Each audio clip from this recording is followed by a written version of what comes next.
The sound of the sewing machine filled the small shop as Ifeoma worked on a dress. The bright yellow fabric spread across her lap, the smooth texture cool against her palms as she guided it through the machine. The dress was for Madame Chinyere, one of the wealthiest women in Umachukwu village, and it had to be perfect. Ifeoma's fingers moved with practiced ease, stitching the final details, but her mind wandered. Outside her shop, the village bustled with life. Women walked to the market with baskets balanced on their heads, chatting and laughing. Children played in the dusty streets, their loud, happy voices carrying through the air. Ifeoma could hear everything, but she stayed focused on her work. She always stayed focused. Anything to avoid the glances and whispers that followed her whenever she stepped outside. "Aha! Ifeoma, you're still not done?" Madame Chinyere's voice interrupted her thoughts. Ifeoma looked up quickly, a polite smile spreading across her face. "Almost, ma. Just finishing the hem." Madame Chinyere leaned against the doorframe, her wide frame blocking the sunlight.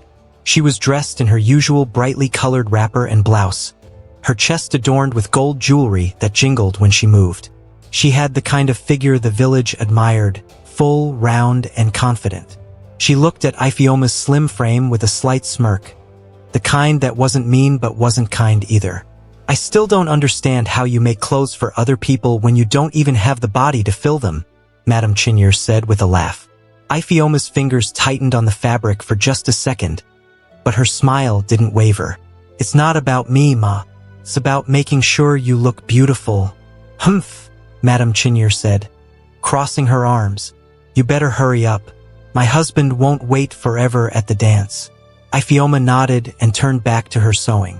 Her chest felt tight, but she pushed the feeling down. She was used to comments like that. Everyone in Umachukwu seemed to think it was their right to remind her of what she lacked. She finished the dress a few minutes later and handed it to Madame Chinyere. The woman held it up, admiring the neat stitches and vibrant design. "At least you're good at what you do," she said grudgingly. "I'll pay you later." Before Ifeoma could protest, Madame Chinyere was gone, her laughter trailing behind her. Ifeoma sat back in her chair, letting out a breath she didn't know she'd been holding. The shop felt too quiet now, the noise from the street muted as though the walls had thickened. She looked at the pile of unfinished dresses on her work table and tried to find the energy to start again. A shadow darkened her doorway. "You need to stop letting her talk to you like that." Ifeoma turned to see Nkem, her childhood friend, leaning against the doorframe. Nkem was taller than Ifeoma, with a strong, curvy figure and a loud voice that made people pay attention. Her hands rested on her hips as she looked at Ifeoma with a mix of frustration and pity. "It's nothing," Ifeoma said, waving her hand. "It's not nothing," Nkem said, stepping inside. "Every time she comes here, she finds a way to insult you. Why do you let her? What do you want me to do, Nkem?" Ifeoma said, her voice sharper than she intended. "Fight her? Stop sewing for her? This is how I make money." Nkem sat on the edge of the table, careful not to disturb the fabric. "I'm not saying you should fight her, but you don't have to sit there and smile while she talks down to you. You're better than that."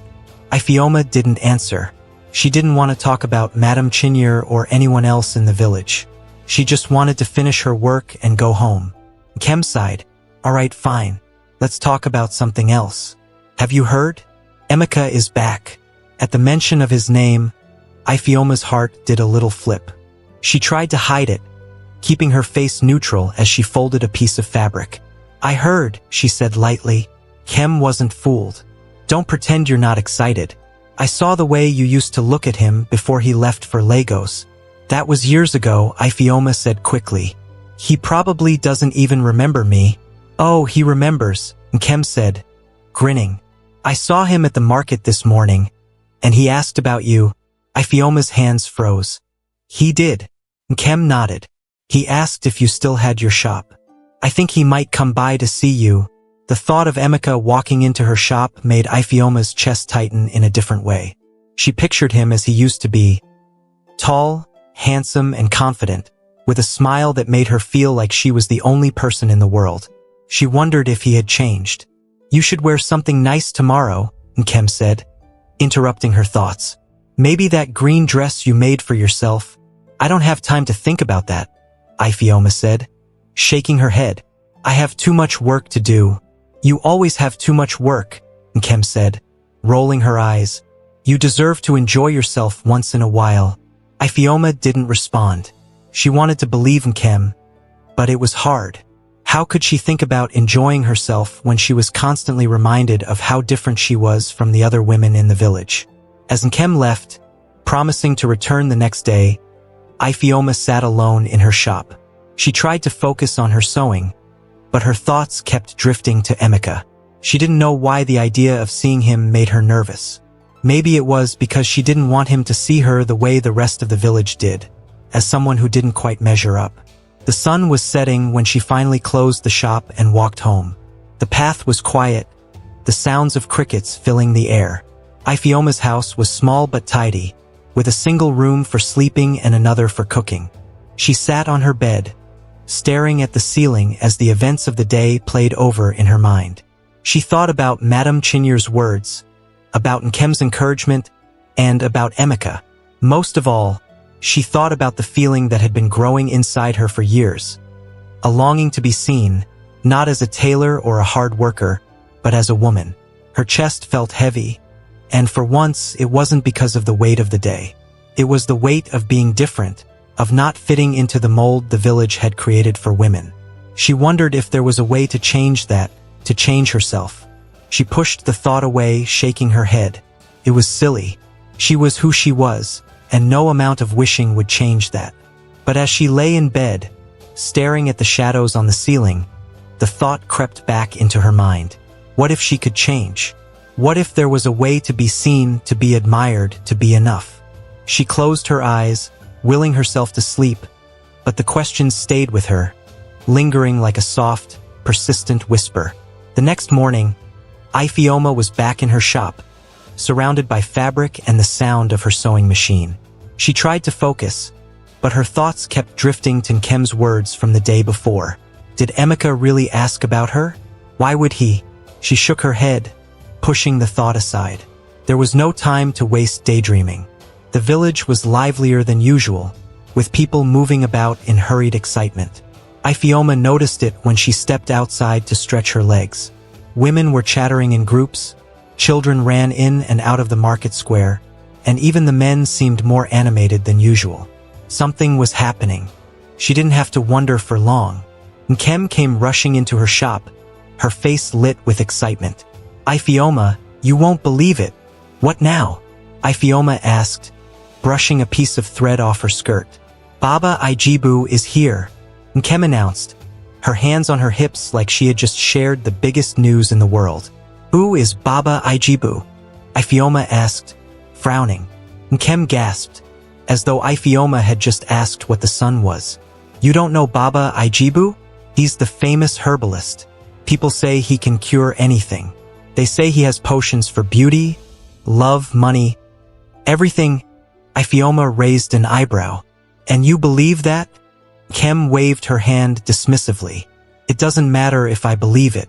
What matters is that the whole village is talking about him. He set up a stall in the market square, and everyone is rushing there to see him. Ifeoma sighed. I don't have time for that nonsense. I have work to do. You always have work to do, Nkem said, rolling her eyes. Come with me, just for a few minutes. It won't kill you to step out of this shop. Before Ifeoma could protest, Nkem grabbed her arm and pulled her toward the market square. The crowd around Baba Ijibu's stall was bigger than Ifeoma expected. Women jostled for space, their voices blending into a noisy hum. The man at the center of it all stood tall, wearing a flowing white robe and a matching cap. His beard was long and neatly trimmed, and his eyes seemed to sparkle as he spoke. Ladies, there's enough for everyone, Baba Ijibu said, his voice smooth and commanding. I have solutions to all your problems. Do you want your husband to love you more? I have the answer. Do you want to look younger and more beautiful? I have the answer. Do you want to make more money? I have the answer. The women cheered, hanging on his every word. Ifeoma folded her arms, watching from the edge of the crowd. This is ridiculous, she muttered. Kem nudged her. Why are you so serious? It's just for fun. It's not fun if he's lying to them, Ifeoma said. He's probably just here to take their money. Kem shrugged. Maybe, but look at them. They're happy. What's the harm? As Ifeoma watched, a young woman stepped forward, holding out a handful of Naira notes. Baba Ijibu, I want to be more beautiful. My husband doesn't look at me the way he used to. Baba Ijibu smiled, his teeth white against his dark skin. Ah, my sister, you have come to the right place. I have something special for you. He reached into his stall and pulled out a small brown bottle. This is the nectar of elegance. Rub a little on your face and chest every morning, and you will see the difference. The woman took the bottle with shaking hands, her face glowing with hope. Kem leaned closer to Ifeoma. You see that? Imagine what he could do for you. Ifeoma stiffened. What's that supposed to mean? I didn't mean it like that, Kem said quickly. I just meant, you're always so hard on yourself. Maybe he can help you feel better. I don't need help, Ifeoma said sharply. I'm fine the way I am. Kem gave her a look but didn't argue. As they turned to leave, Baba Ijibu's voice rose above the crowd. You there, young lady? Why don't you come closer? It took Ifeoma a moment to realize he was talking to her. The crowd parted slightly, and she felt dozens of eyes on her. Her cheeks burned as she shook her head. No, thank you, Baba Ijibu chuckled. Don't be shy. I can tell you have questions. Come. Ask me anything. Kem nudged her. Go on. What's the worst that could happen? Ifeoma hesitated, then stepped forward reluctantly. Baba Ijibu's eyes sparkled as he looked her over. You are a beautiful young woman, he said, his voice low and smooth. But I sense that you don't see yourself that way. Ifeoma's stomach tightened. I didn't come here for anything, she said quickly. I was just looking. Looking is the first step, Baba Ijibu said, his smile never faltering. Tell me, what do you wish for? What is the one thing you want that you think you can't have? The question caught her off guard. She opened her mouth to deny it, but the words wouldn't come. Baba Ijibu leaned closer. Whatever it is, I can help you. All you have to do is trust me. Ifeoma shook her head, stepping back. I'm sorry, I have to go. Without waiting for Kem, she turned and walked away, her heart pounding.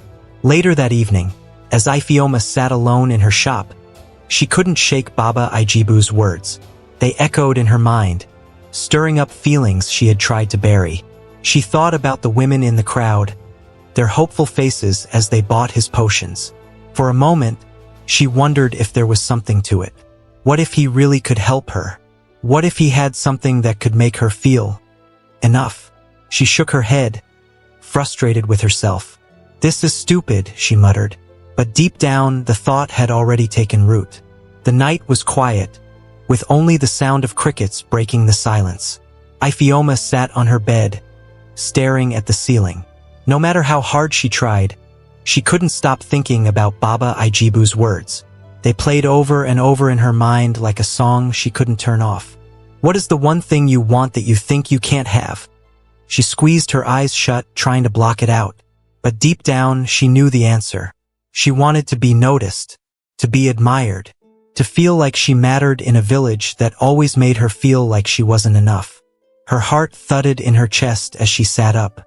The thought that had been lingering all day took hold, and she couldn't ignore it anymore. She had to know if Baba Ijibu could help her. She had to at least try. The streets were dark as she stepped outside, wrapping her shawl tightly around her shoulders. The moon cast a pale light over the village, but most of the houses were dark. Everyone had gone to bed. Ifeoma moved quickly, her sandals making soft sounds against the dirt road. When she reached the market square, Baba Ijibu's stall was still there, glowing faintly under a lantern. He sat behind the table, looking as calm and confident as he had earlier. He didn't seem surprised to see her. Ah, young lady, he said, his voice low and smooth. I thought you might come back. Ifeoma hesitated, her hands clutching her shawl. I'm not sure why I'm here. Baba Ijibu chuckled softly. You are here because you have questions, and I have answers. Sit. She lowered herself onto the wooden stool across from him, her hands fidgeting nervously in her lap. What do you want? He asked, leaning forward slightly. Ifeoma looked down at her hands, then back up at him. I want to be different, she said quietly. I want to feel beautiful. Baba Ijibu nodded slowly, as though he had been expecting her answer. And you shall. I have just the thing for you. He reached under the table and brought out a small brown bottle. The liquid inside shimmered faintly in the lantern light. This is the nectar of elegance, he said, placing it gently on the table. Rub a little on your face and chest every morning, and you will see changes. But you must follow the instructions exactly. No more, no less. Ifeoma stared at the bottle, her heart pounding. Is it safe? Baba Ijibu's smile didn't falter. Of course, I have sold this to many women, and they have all been happy with the results. But remember, you must not tell anyone about this. It is our secret. She hesitated, her mind racing. How much does it cost? His smile faded slightly, and his tone grew serious. This is not cheap, my dear. Beauty is a treasure, and treasures have their price. 5,000 naira. 5,000. Ifeoma's eyes widened. That was a lot of money. More than she made in a week. Do not think of it as money, Baba Ijibu said smoothly. Think of it as an investment in yourself. Isn't it worth it to feel confident? To walk through the village with your head held high? Ifeoma bit her lip, her mind a whirlwind of thoughts. She thought of all the times people had laughed at her, the whispers behind her back, the way Madame Chinyere looked at her like she wasn't good enough. She thought of Emeka and the way she wished he would notice her. Finally, she reached into her bag and pulled out the money she had been saving for months. Her hands trembled as she placed it on the table. Baba Ijibu's smile returned as he slid the money into his pocket and handed her the bottle. You have made the right choice, he said. Follow the instructions, and you will not regret it.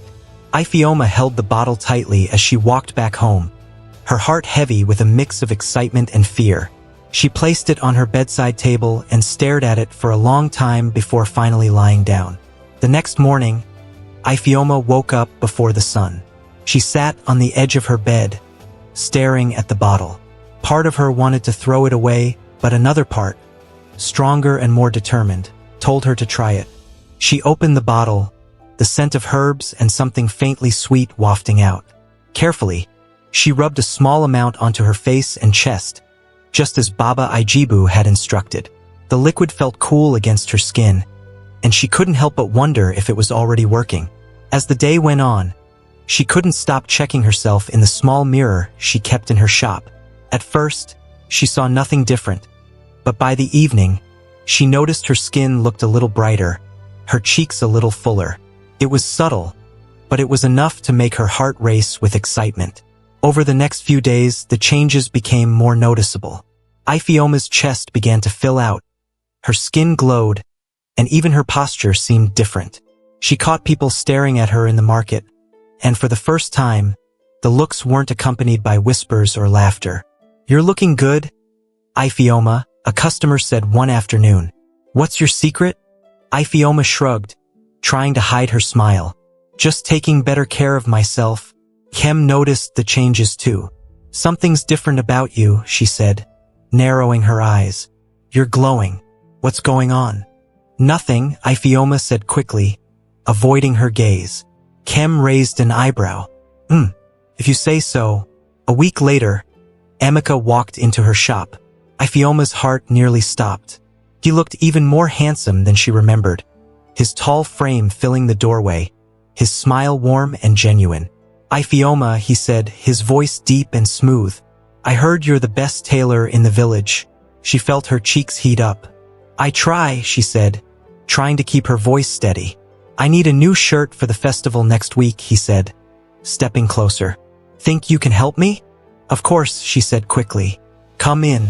As she took his measurements, her hands shook slightly, but she kept her composure. Emeka chatted with her like they were old friends, and for the first time, she felt like he saw her. Not as a tailor, but as a woman. When he left, he turned and smiled. I'll see you at the festival. Ifeoma's heart soared. For the first time in her life, she felt beautiful, confident, and worthy. But as she stared at the bottle on her bedside table that night, a small voice in the back of her mind whispered, "At what cost?" The morning sun filtered through the small window of Ifeoma's room as she stood in front of her mirror. She hardly recognized the woman staring back at her. Her skin had a new glow, her chest was fuller, and her features seemed softer, more balanced. She ran her fingers over her face, hardly believing the changes. As she walked to her shop, heads turned. The women whispered, and the men smiled at her in a way that made her cheeks warm. She tried to act like she didn't notice, but her heart raced. For the first time, she felt seen. Inside the shop, Nkem burst through the door, her face full of curiosity. "All right, Ifeoma, talk. What is going on?" "What do you mean?" Ifeoma asked, pretending to focus on a piece of fabric. "You know exactly what I mean," Nkem said, sitting on the edge of the work table. "You look different, better. Don't tell me it's just sleep and water." Ifeoma hesitated, biting her lip. "It's nothing, Nkem. I've just been taking care of myself." "Taking care of yourself?" Nkem raised an eyebrow. "Ifeoma, I've known you since we were kids. You don't just take care of yourself and suddenly look like a princess. What are you hiding?" "I'm not hiding anything," Ifeoma said, her voice defensive. Nkem leaned closer. "Is it a man? Did someone give you something?" Ifeoma froze for a moment, then shook her head quickly. "No, it's not a man." Nkem watched her carefully, her eyes narrowing. All right. But if you're doing something risky, you'd better tell me." Ifeoma forced a laugh. "I promise it's nothing risky." Nkem didn't look convinced, but she let it go, changing the subject to the upcoming village festival. The festival arrived sooner than Ifeoma expected. She spent the afternoon preparing, slipping into the green dress Nkem had convinced her to make months ago. It fit her perfectly now, hugging her new curves in all the right places. When she looked in the mirror, she hardly believed it was her. As she stepped into the festival grounds, the crowd seemed to part for her. Women whispered behind their hands, and men turned to watch her pass. Ifeoma's heart swelled with a mix of pride and nervousness. She felt like she was floating. "Ifeoma," a familiar voice called. She turned to see Emeka walking toward her, his smile wide and warm. He was dressed in a crisp white shirt, the one she had tailored for him. "You look amazing," he said, his eyes lingering on her. "Thank you," she said softly, her cheeks burning. "Come, let me buy you something to drink," he said, holding out his hand. She hesitated for only a moment before taking it. They walked through the festival together, stopping at stalls and talking like old friends. Ifeoma felt a warmth she hadn't known before, a sense of belonging she had always craved. But as the night went on, a strange heaviness began to settle in her chest. At first, she thought it was the excitement or the heat, but the feeling grew worse. By the time they reached the dance floor, her breaths felt shallow, and her vision blurred. "Are you all right?" Emeka asked, his brow furrowed with concern. "I'm fine," she lied, forcing a smile. But as they started to dance, her legs gave way beneath her. She felt herself falling, the world tilting around her, and then everything went dark. When Ifeoma woke up, she was lying on a mat in a quiet corner of the festival grounds. Nkem was kneeling beside her, fanning her face with a piece of cloth. "What happened?" Ifeoma murmured, her throat dry. "You fainted," Nkem said, her voice sharp with worry. "What is going on, Ifeoma? This isn't like you." "I don't know," Ifeoma said weakly. "Don't lie to me," Nkem snapped. "You've been acting strange for weeks. First, you look completely different, and now you're fainting in the middle of a dance floor? What is it? Tell me the truth." Ifeoma's eyes filled with tears. "It's nothing, Nkem.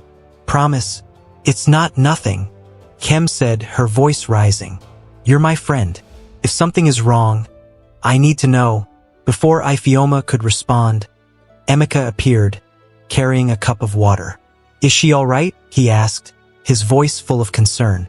"She's fine," Nkem said quickly, taking the cup.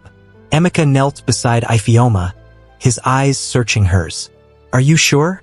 You looked so pale. I'm fine, Ifeoma said, sitting up slowly. I think I need to rest. Emeka nodded, helping her to her feet. Let me walk you home. No, I'll take her, Nkem said firmly, wrapping an arm around Ifeoma's shoulders.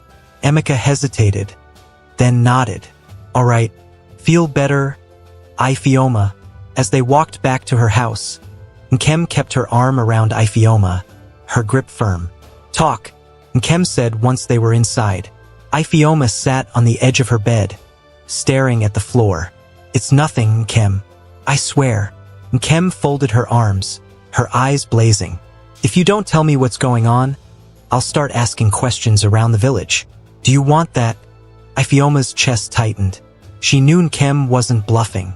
Taking a deep breath, she reached for the small, brown bottle on her bedside table and held it out.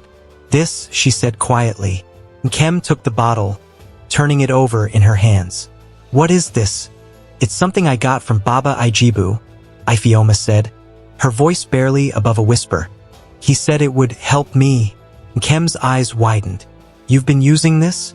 Are you serious, Ifeoma? Do you even know what's in it? He said it was safe, Ifeoma said quickly. And it works.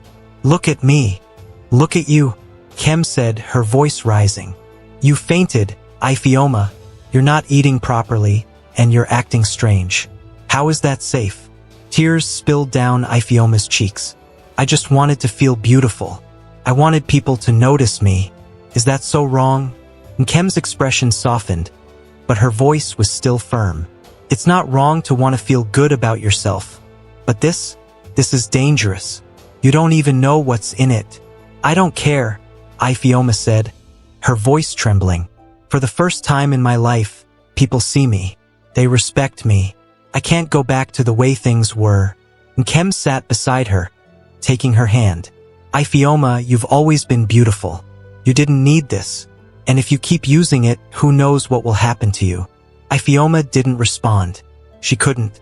The thought of going back to being invisible was too much to bear.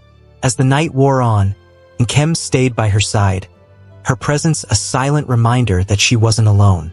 But even as Ifeoma drifted off to sleep, the small, brown bottle sat on the table, its promise of beauty and belonging too powerful to ignore. Ifeoma woke the next morning feeling heavy, like a rock was sitting on her chest. Her body ached, and her head throbbed as she sat up slowly on the edge of her bed. She glanced at the small brown bottle on her bedside table and frowned. For the first time, it didn't feel like a gift. Felt like a weight she couldn't put down. She barely had time to think about it before Nkem burst into the room. Good, you're awake. We need to talk. Ifeoma rubbed her temples. Nkem, it's too early for this. It's not too early when your best friend is doing something this dangerous, Nkem said, folding her arms. Do you know how scared I was last night? What if something worse happens? What if you don't wake up next time? Ifeoma sighed, avoiding her friend's eyes. I'm fine now. It was just the heat and all the excitement at the festival. Nkem shook her head. Don't lie to me, Ifeoma. She pointed to the bottle on the table. This thing is not normal. You don't know what's inside it. You don't know what it's doing to your body. It's working. Ifeoma snapped, her voice sharper than she intended. Can't you see that? People notice me now. They respect me. Even Emeka, what? Nkem interrupted, her voice rising. Do you think he'll still like you if he finds out you're using some fake potion to look like this? Do you think it's worth risking your health, your life, just for him to notice you? Ifeoma stood up, her fists clenched at her sides. You don't understand. Nkem, you've never been the one people laugh at. You've never been the one everyone calls plain or unwomanly. You don't know what it feels like to be invisible. And you think this is the answer? Nkem shot back, her eyes blazing. You're better than this, Ifeoma. You don't need some magic potion to prove your worth. If Emeka or anyone else can't see how amazing you are, then they're not worth it. Ifeoma turned away, her chest tightening. She didn't want to cry, but the tears came anyway. You don't get it, Nkem. You don't know what it's like to feel like you'll never be enough. Nkem's voice softened. You've always been enough, Ifeoma. You just don't see it. But this bottle is not the way to find out. Please, promise me you'll stop using it. Ifeoma stayed silent, staring at the floor. She wanted to believe in Nkem, but the thought of giving up the one thing that had finally made her feel beautiful was too much. Over the next few days, the whispers in the village grew louder. People began to notice more than just Ifeoma's transformation.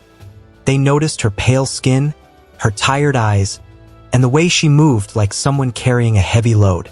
Madame Chinyere was the first to say it out loud. She walked into Ifeoma's shop one afternoon, her loud voice echoing through the room. Ifeoma, what's wrong with you? You look like a ghost. Ifeoma forced a smile. I'm fine, Madame Chinyere. Just tired from all the work. Tired? Madame Chinyere snorted. You're more than tired. Look at you. Are you sick? I'm fine, Ifeoma repeated, her voice tight.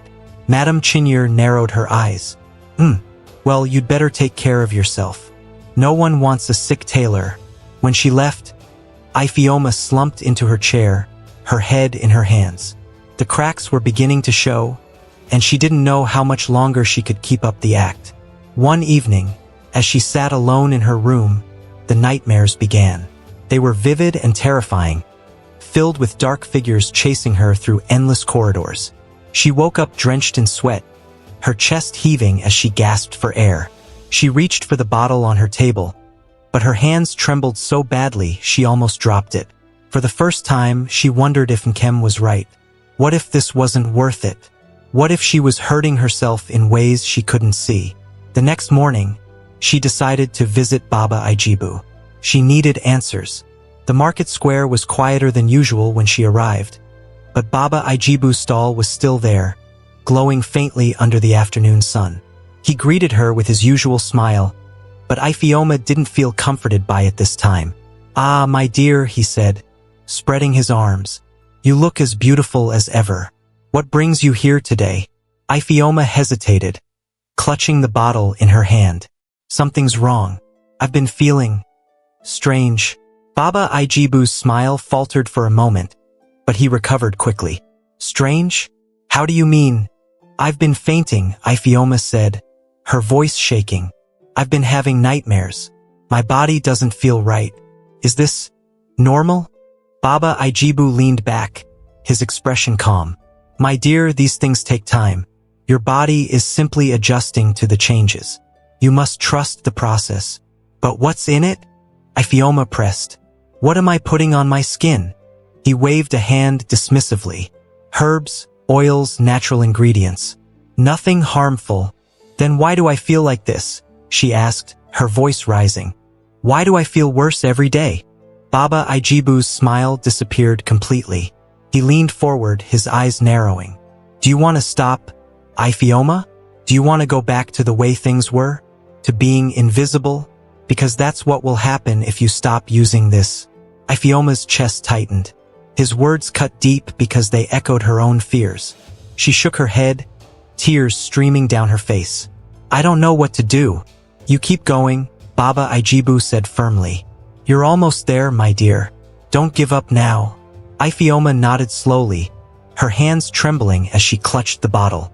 But as she walked away, a seed of doubt had been planted, and it refused to go away. When she returned home, Nkem was waiting for her. Her friend's face was tight with worry. Where were you?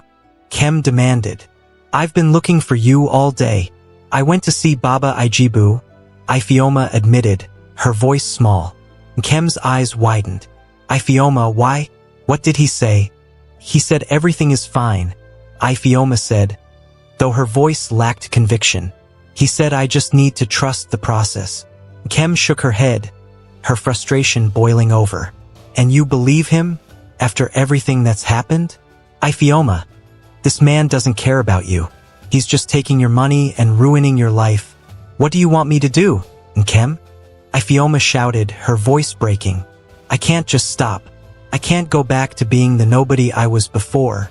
You were never a nobody, Nkem said, her voice softening. Not to me. And not to anyone who truly cares about you. Ifeoma's shoulders sagged, and she sank into a chair. I don't know who I am anymore, Nkem. I don't know what to do. Nkem knelt beside her, taking her hands. We'll figure it out together. But you have to let this go, Ifeoma. You have to stop before it's too late. Ifeoma looked at the bottle on the table, her heart heavy with fear and regret. She wanted to believe in Nkem, but the thought of letting go felt like losing everything she had worked so hard to gain.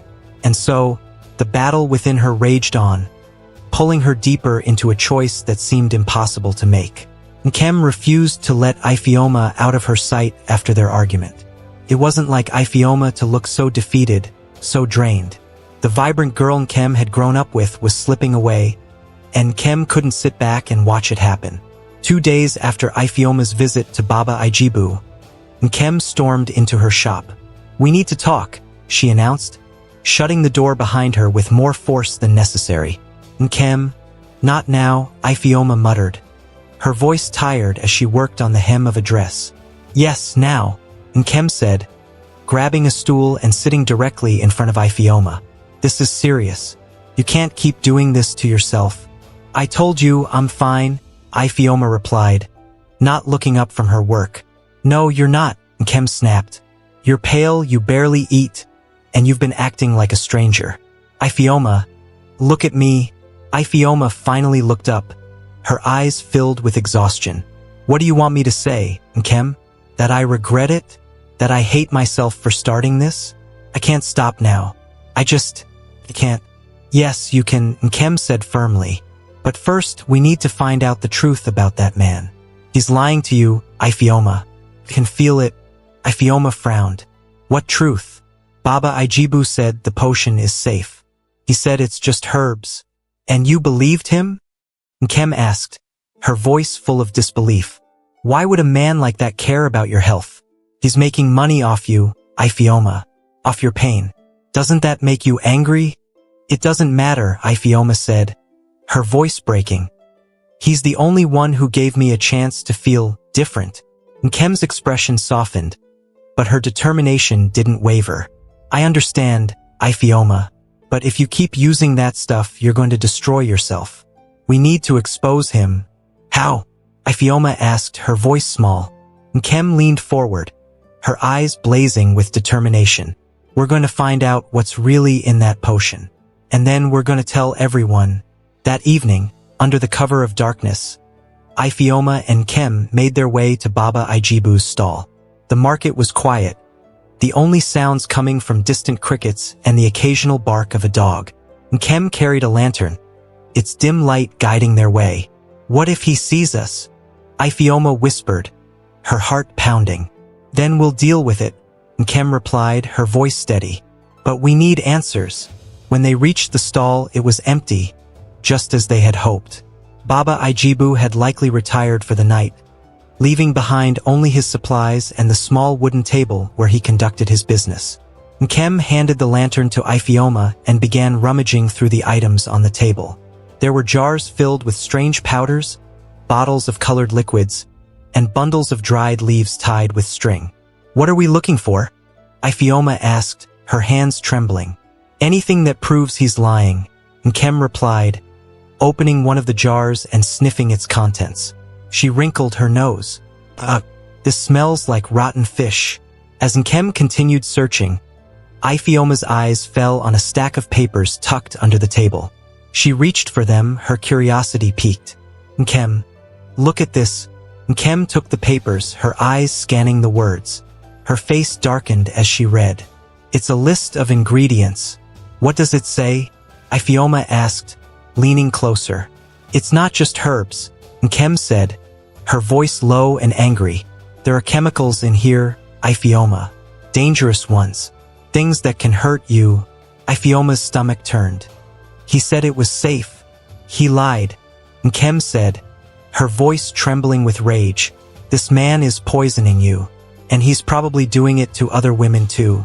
Before they could say more, a voice broke through the silence. What are you doing? They spun around to see Baba Ijibu standing a few feet away, his expression cold and unreadable. The lantern light cast long shadows across his face, making him look even more menacing. "Iphioma," he said, his tone deceptively calm. "I didn't expect this from you." Iphioma took a step back, clutching the papers tightly. "You lied to me," she said, her voice shaking. "You said it was safe." "And it is," Baba Ijibu replied, his smile returning. "But you don't understand the process. These things take time. Your body is simply adjusting." "Adjusting?" Kem snapped. "She's been fainting, having nightmares, and feeling worse every day. That's not adjusting. That's poisoning." Baba Ijibu's smile faltered. "You don't know what you're talking about. Everything I've done is to help her." "No," Iphioma said, her voice growing stronger. "Everything you've done is to help yourself. You don't care about me or anyone else. You just want money." Baba Ijibu's eyes narrowed. "Be careful, Iphioma. You don't want to make an enemy of me." "She's not afraid of you," Nkem said, stepping forward. "And neither am I. We're gonna tell everyone what you've been doing." Baba Ijibu laughed, a low, chilling sound. "And who will believe you? A desperate girl and her loudmouthed friend? I've helped this village for years. My reputation speaks for itself." "Then we'll show them this," Nkem said, holding up the papers. "We'll show them the truth." Baba Ijibu's smile disappeared completely. He took a step forward, but Nkem didn't back down. "Stay away from us," she said firmly, "or you'll regret it." For a moment, the three of them stood frozen, the tension thick in the air. Then Baba Ijibu stepped back, his expression cold. "You've made a mistake," he said quietly. "Both of you," without another word. He turned and disappeared into the shadows. As they walked back to Iphioma's house, Nkem's grip on the papers was tight. "We have what we need," she said. "Tomorrow, we'll show this to the village." Iphioma nodded, but her heart felt heavy. She had trusted Baba Ijibu, believed his promises, and now she was paying the price. But as she looked at Nkem, her determination grew. She wasn't going to let him hurt anyone else. The next day, they would reveal the truth. And this time, Iphioma wouldn't be silent. The next morning, the market square was alive with its usual buzz of activity. Women bargained loudly with traders, children darted through the crowd with laughter, and the smell of roasted maize filled the air. But Iphioma and Kem weren't there for business or pleasure. They were there for justice. Iphioma stood in the middle of the square, clutching the stack of papers they had found the night before. Her hands trembled slightly, but Nkem stood beside her, a steadying presence. "Are you ready?" Nkem asked, her voice firm but kind. Iphioma swallowed hard and nodded. "I have to be." They made their way to Baba Ijibu's stall, which was already surrounded by eager women. He stood behind the table, his familiar smile plastered across his face as he handed out bottles and jars. "Good morning, ladies," he said smoothly. "How can I help you today? Perhaps a little something to brighten your skin? Or maybe—" "Stop lying to them." Iphioma's voice rang out, cutting through the noise like a knife. The crowd went quiet, and all eyes turned to her. Baba Ijibu's smile faltered, but only for a moment. He straightened, his eyes narrowing. "Iphioma," he said, his tone calm but dangerous. "This is not the time for games." "This isn't a game," Iphioma shot back, holding up the papers. "I know the truth, Baba Ijibu. I know what's in your potions. And it's not what you've been telling everyone." The crowd began to murmur, women exchanging confused and worried looks. "What is she talking about?" one of them asked. "Lies," Baba Ijibu said quickly, his voice smooth. "She doesn't know what she's saying. Iphioma, you've been under a lot of stress. Perhaps you should go home and rest." "No!" Iphioma's voice cracked, but she didn't stop. "I've been using your potion, Baba Ijibu. I trusted you, and it's been making me sick." The murmurs grew louder, the women pressing closer to the stall. "Sick? What does she mean?" "Baba Ijibu, is this true?" Baba Ijibu raised his hands, trying to calm the crowd. "Ladies, please, do not listen to this nonsense. I have helped so many of you. Why would I do anything to harm you? Because you don't care about helping anyone." Nkem's voice was sharp as she stepped forward. You care about money. That's why you've been selling fake potions and lying about what's in them. Fake, someone whispered. Baba Ijibu's smile turned cold. And who are you to accuse me? You have no proof. We have proof, Ifioma said, her voice shaking but strong. She held up the papers. This is a list of the ingredients in your potions. There are chemicals in here that can make people sick. You've been poisoning us. Gasps rippled through the crowd. The women turned to Baba Ijibu, their expressions shifting from confusion to anger. Is this true? One of them demanded. Baba Ijibu's smile disappeared completely. His eyes darted around the crowd, searching for a way out. This is ridiculous, he said, his voice rising. These are lies. She's just bitter because she wasn't happy with her results. That's not true, Ifioma shouted. I fainted because of your potion. I've been having nightmares, feeling weak. This is your fault. Nkem stepped closer to the table, her eyes blazing. How many other women have you hurt, Baba Ijibu? How many lives have you ruined? The crowd pressed closer, their anger bubbling over. I felt sick after using his cream, one woman shouted. My skin broke out, and he told me it was normal, another added. Baba Ijibu backed away from the table, his face pale. Ladies, please, let's not jump to conclusions. You've been lying to us, one of the women yelled, her voice trembling with rage. You said your potions were safe. You're a fraud, another shouted. The crowd surged forward, their voices rising in anger. Baba Ijibu stumbled back, his hands raised in a weak attempt to defend himself. Stop! Ifioma's voice cut through the chaos. The women paused, turning to her. This isn't just about me, she said, her voice steady despite the tears streaming down her face. It's about all of us. He made us believe we weren't good enough. He made us think we needed him to be beautiful, to be worthy. But we don't. The crowd fell silent, her words sinking in. I believed him, Ifioma continued. I thought I needed to change to be noticed, to matter. But I was wrong. We were all wrong. We don't need him, and we don't need his lies. The women nodded, their anger shifting to determination. What do we do now? One of them asked. We make sure he can't hurt anyone else, Nkem said firmly. The women turned to Baba Ijibu, who was now cornered by the crowd. His confident facade had crumbled, replaced by fear. You're done, Baba Ijibu, one of the women said, her voice low and steady. Get out of our village, another added. Baba Ijibu opened his mouth to protest, but the crowd surged forward, forcing him to retreat. He stumbled back, grabbing a bag from his stall before running into the night. As the crowd began to disperse, Ifioma felt a wave of relief wash over her. Nkem placed a hand on her shoulder, smiling. You did it, Nkem said softly. No, Ifioma said, shaking her head. We did it. For the first time in weeks, she felt free. Free from the lies, the fear, and the weight of trying to be someone she wasn't. And as she looked around at the women standing together, she realized she wasn't alone. The day after Baba Ijibu fled the village, Ifioma stood outside her shop, staring at the horizon. The air felt lighter, as though a heavy storm had passed. People were still talking about what had happened at the market square, but for the first time, Ifioma wasn't worried about what they thought of her. Nkem arrived mid-morning, carrying a basket of fresh bread. She set it down on the work table and looked at Ifioma, smiling softly. How are you feeling? Ifioma shrugged. I don't know. Lighter, maybe, but also embarrassed. Embarrassed? Nkem asked, sitting across from her. Why would you feel that? Ifioma sighed. Because I let myself believe him. I let him take advantage of me. And worse, I hurt myself because I wanted so badly to be someone else.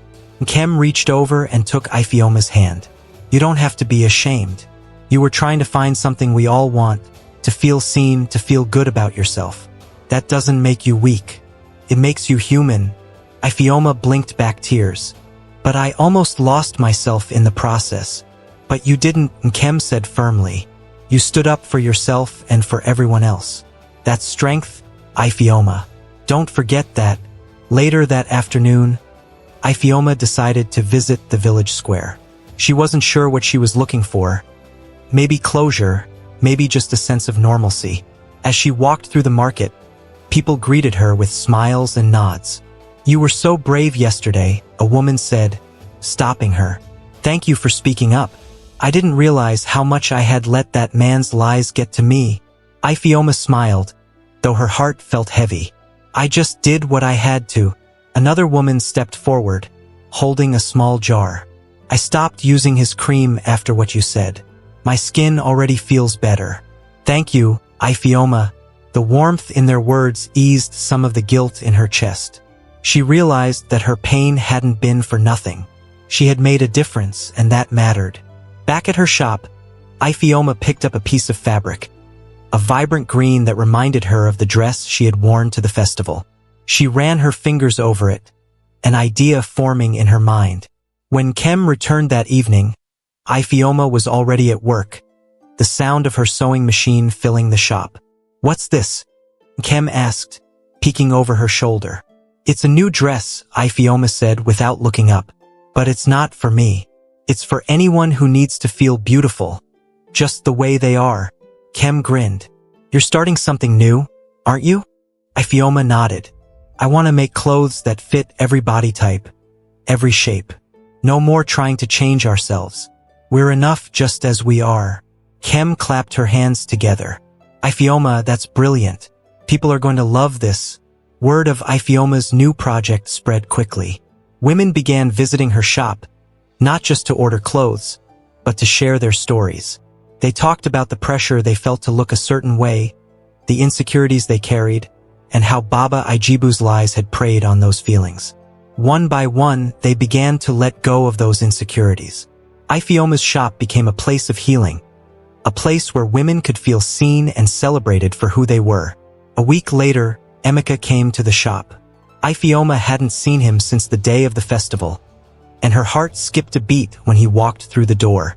"Ifeoma," he said, his voice warm. "You've been busy." She nodded, her hands trembling slightly as she folded a piece of fabric. "There's a lot to do. I heard about what happened with Baba Ijibu," he said, stepping closer. "I'm sorry you went through that." "It's over now," Ifeoma said, looking up at him. "I'm just trying to move forward." Emeka smiled. "You've done more than that. You've inspired people. That's not something everyone can do." Ifeoma felt her cheeks warm. "I didn't do it alone. Kem helped me." "Still," Emeka said, his eyes meeting hers. "It took courage to stand up and tell the truth. That's something I've always admired about you." Her breath caught. "You admire me?" "Of course," he said, his voice soft. "I've admired you for a long time, Ifeoma. I just didn't know how to say it." She looked at him, her heart pounding. For so long, she had wanted to hear those words. But now, standing there, she realized she didn't need them to feel whole. She had found her own strength, her own voice. Even so, his words felt like a balm, a reminder that she was seen, not because of how she looked, but because of who she was. That evening, as the sun set over the village, Ifeoma sat outside her shop, watching the sky turn shades of orange and pink. Kem joined her, carrying 2 cups of tea. "You've come a long way," Kem said, handing her a cup. Ifeoma smiled. "We've come a long way. I couldn't have done any of this without you." Kem laughed. "You give me too much credit. You're the one who found the courage to speak up." They sat in comfortable silence for a while, the warmth of the tea and the cool evening breeze wrapping around them like a blanket. "Ifeoma," Kem said after a moment, "are you happy?" Ifeoma thought about it, her gaze drifting to the horizon. "I think I'm learning to be," she said softly. "For the first time, I'm not trying to be someone else. I'm just me, and that feels good." Kem smiled, raising her cup.